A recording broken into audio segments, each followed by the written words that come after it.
I sometimes think that if your dream is so big, somehow it's going to come true. And yes, there were bumps. There was a sandstorm we had to go through. There was, they're going to close the United States, which was also all over the news, and all this kind of stuff, right? And I just went, somehow, I know in my heart that I'm to keep going.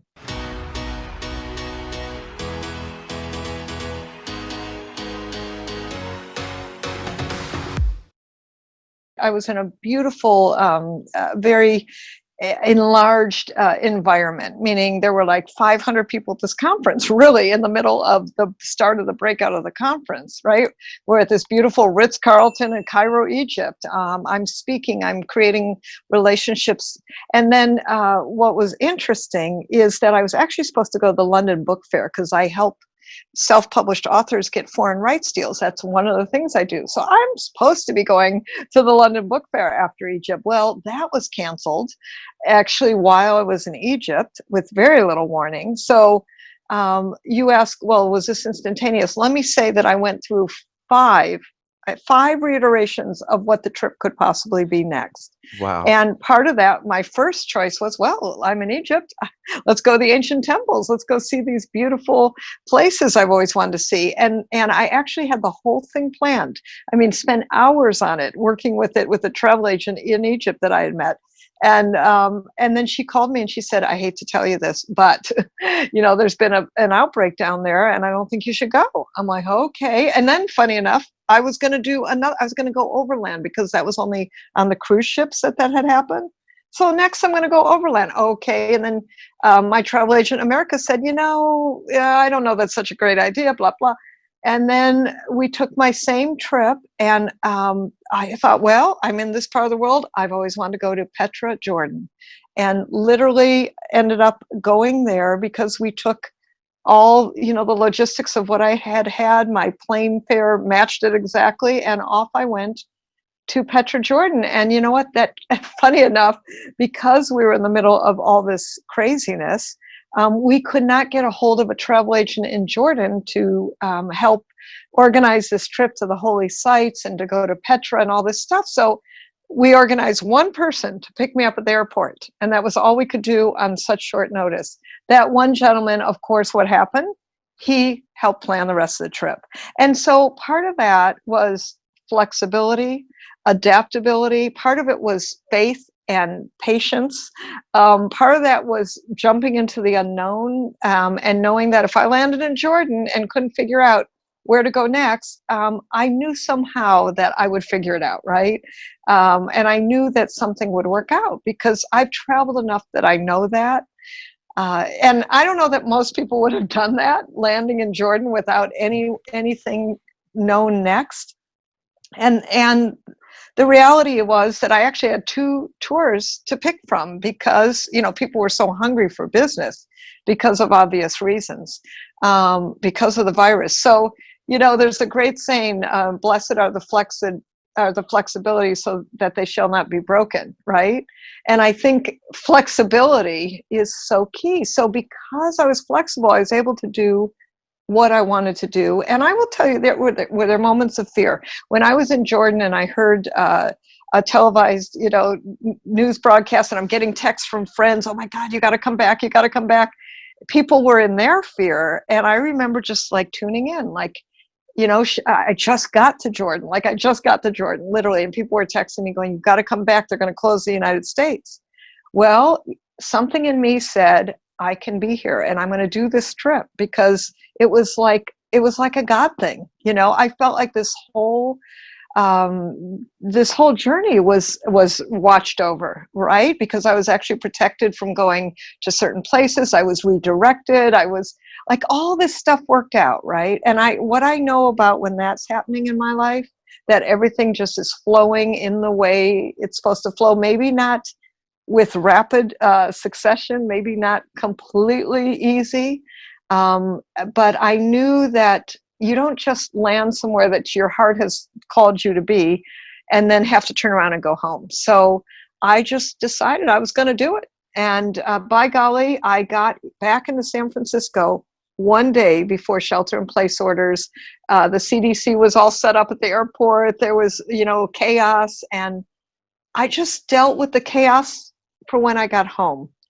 And what I know is I kept just paying attention, and I would ask the question, like, what should I do? What should I do now? And the what should I do was keep going in that moment. Now, if I got a really big message about turn around and go home, I probably would have done that. Yeah. But somehow I managed to tweak those, almost sneak those 3 days in, and I am so grateful. And there was all these other things that happened, Steve, that were quite amazing. Like literally there was a sandstorm on the way to Petra, literally a sandstorm.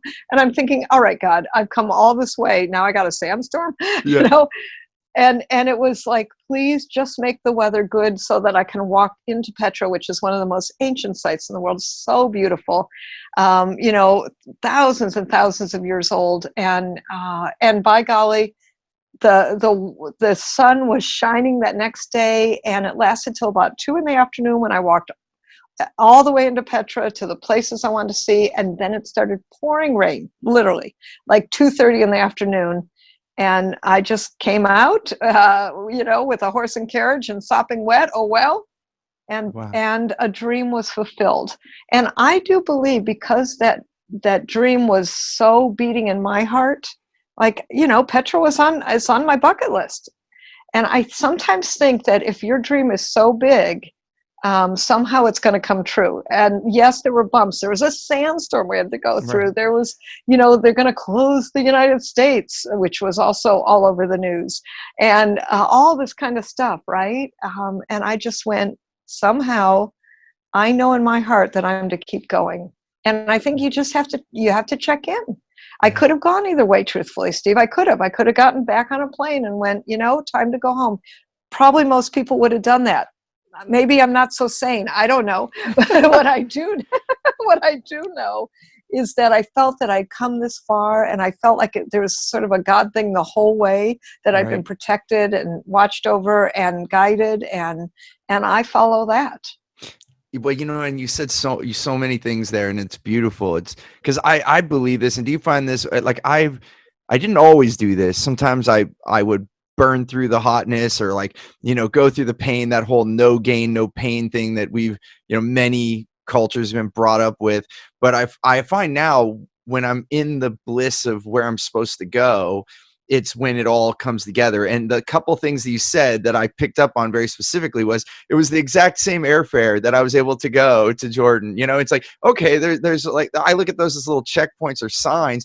Then you get there, and of course the person that picks you up is the person that gets you to the next step. And so all these things happen, and yeah, there's a sandstorm, but then it opens up, and even though it's wet, at least you weren't getting hit by sand, so like, so many things, maybe it wasn't exactly the way you wanted. And even back that up in the story, you weren't even planning to go there, although this was big time on your bucket list. So like, the universe almost conspired to say, nope, you're not going that way, nope, you're not going that way, go here. And it's like, opening up. It's kind of like that alignment, and you were able to see that. And yes, this is probably years and years of practice, but I just had to dissect from my experience. But do you find the same, like, when things are in alignment, then it just goes smooth? Is that how that it seems like that's part of your indication to keep going? Absolutely. Things are in alignment. But I'll tell you honestly, they weren't in as great an alignment. Was there disappointment when the travel agent called me and said, "Oh, sorry, you can't go on that cruise that we spent hours trying to figure out"? And I thought, oh, okay, now what am I going to do? And then plan B. Okay, I'm going to go overland. I'm going to take an airplane there. And then, I pay attention to where the signals come in. That my travel agent, who, by the way, in the United States, hardly ever turns me against some things, said, "I don't think that's a wise idea." Right. And I'm like, okay, I hear that, right? And so you got to have trusted advisors. In my Right. case, he's one of my trusted advisors. Right. So paying attention to who you can ask, right? And who's a trusted advisor, and who's smart enough to kind of tune into the right things for you versus the fear storms of what's going on. I Right. couldn't believe how much fear was here when I landed, because of course being outside the United States, it's different, right? It And the is. perceptions are different. And I laugh with my friend because I go, hey, Jordan only had one case. I guess I could hang out the Dead Sea for 3 months if worse comes to worse. Right. Right? Right. Well, and you're definitely see that's where you're constantly looking at, well, what if this happens? Okay, can I deal with that? It's just a tremendous mindset that you have. Hey there, I want to give you something really big. It's called Clear Path to Customers. It's the way that we get the right language to get the right client. I like to call them your wow clients, so that you can have more results, more revenue, more raving fans, and more referrals. And I want to give this to you absolutely free. And all you have to do is go to stevenapolitan.com to check it out, or you can look at the description here. We'll put the details there. As always, remember, choose gratitude and create freedom.